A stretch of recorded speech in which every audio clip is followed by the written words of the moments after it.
Hey, what's up, everybody? Welcome back to my channel. Today, we're going to take a look at Bitcoin. What is the future of Bitcoin? Is it something that will be used by all of us in the coming years? So let's take a quick look. Or is Bitcoin heading to the moon? We'll find that out as well. If you like this video, please like and subscribe.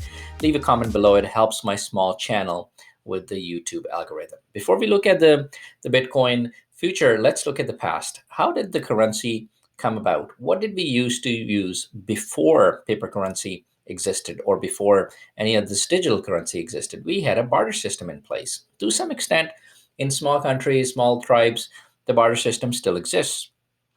And people may perhaps still use it, but more and more of us have actually moved away from the barter system, and we've established ourselves a strong centralized currency. I wouldn't really call it strong, but we do have a system, a centralized system where we can use our local currency or we can use the local fiat currency to pay for things. And before this existed, how did, once we moved away from the barter system, let's find out how did we move to the currency system. The Europeans, Western Turkey in particular, established the coin-based economy in 600 BC, and the Chinese were the first to establish a paper currency in 770 BC. So a long time ago. And as we go into now, can I go into a grocery shop and pick up potatoes and trade my goat? No. Can I pick up tomatoes and trade my skill sets? No, it doesn't really exist now. Instead, what we use now is we have centralized banks and payment processing systems, which allow us to pay our vendors from the money that we have in our bank accounts. The bank verifies that transaction and pays the shop and confirms that the money will be paid to them.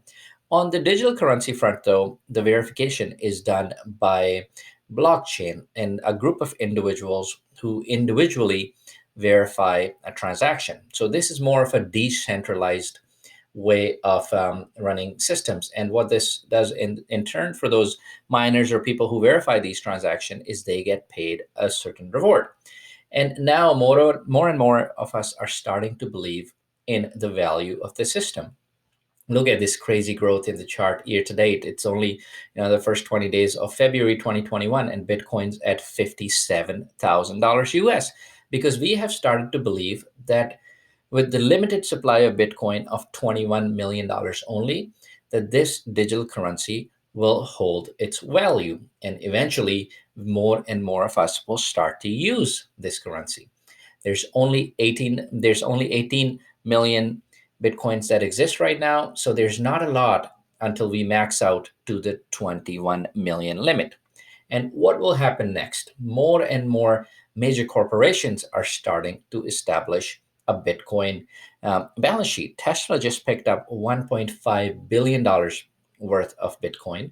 PayPal just recently also announced that they would allow their users to buy and sell and pay by Bitcoin, and at the same time, you could actually buy coins on on through PayPal's website.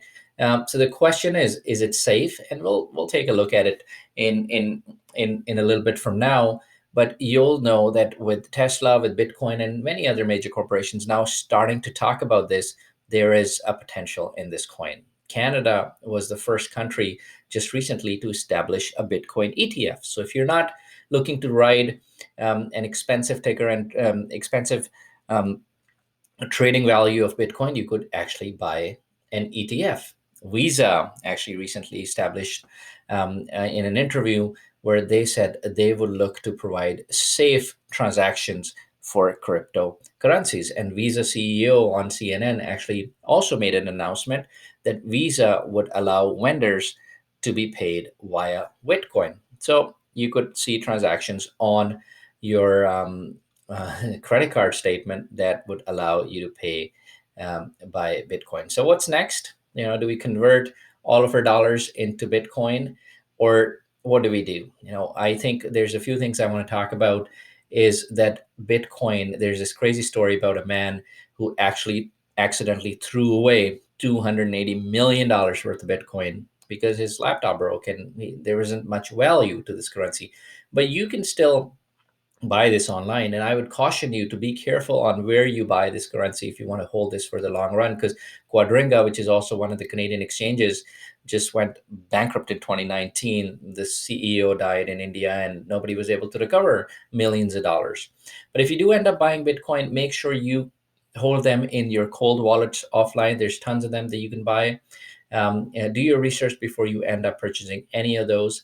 And I think there's a future for Bitcoin, and maybe perhaps I could be wrong, but it could be something that you could hold as a small investment. What's the price target for Bitcoin? $238,000, basically the distance from Earth to the moon, and converting the miles to dollars. So is that what it is?